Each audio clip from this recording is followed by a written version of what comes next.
friends, myself is Dr. Gaurav Singh. I am currently working as a AP in UN Mehta Hospital. Today I am going to talk about strain rate imaging, what it is and what are the clinical implication and clinical uses of strain rate imaging. It is basically a quantitative approach.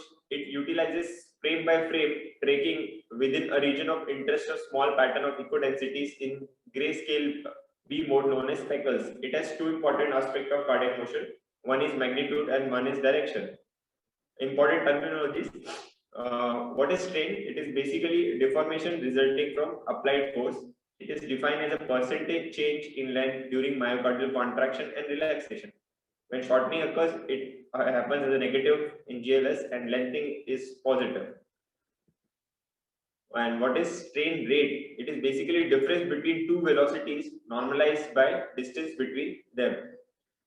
Then direction, it can be either longitudinal, circumferential, or radial strain. In longitudinal strain, shortening is termed as negative and lengthening is positive. In radial strain, thickening is positive and thinning is negative. In circumferential strain, shortening is negative and again lengthening is positive.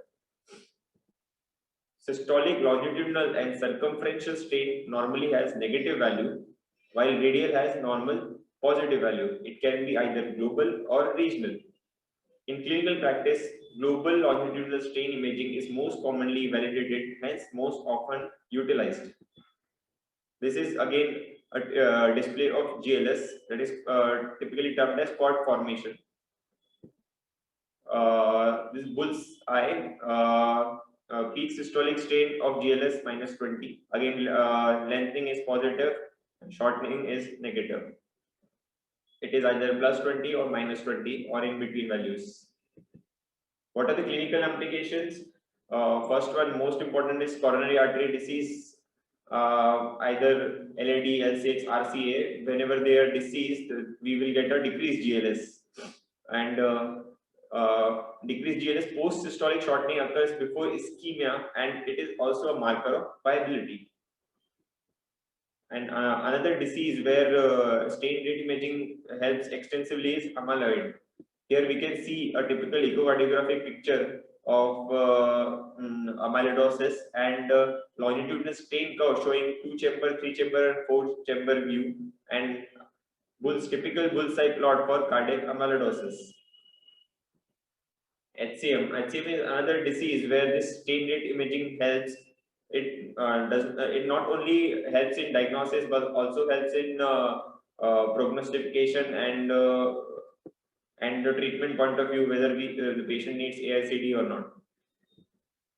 In cancer, chemotherapy and radiation, patients who have underwent radiation therapy or chemotherapy, this strain rate imaging helps to predict LV dysfunction. In both these cases, we can get decreased GLS. Stress-induced cardiomyopathy. Stress-induced cardiomyopathy is another disease where this strain rate imaging helps in early detection of this disease. CRT, cardiac resynchronization therapy. The longitudinal strain and radial strain helpful in prediction of response to CRT. A longitudinal strain delay index of more than 25% predict response of CRT.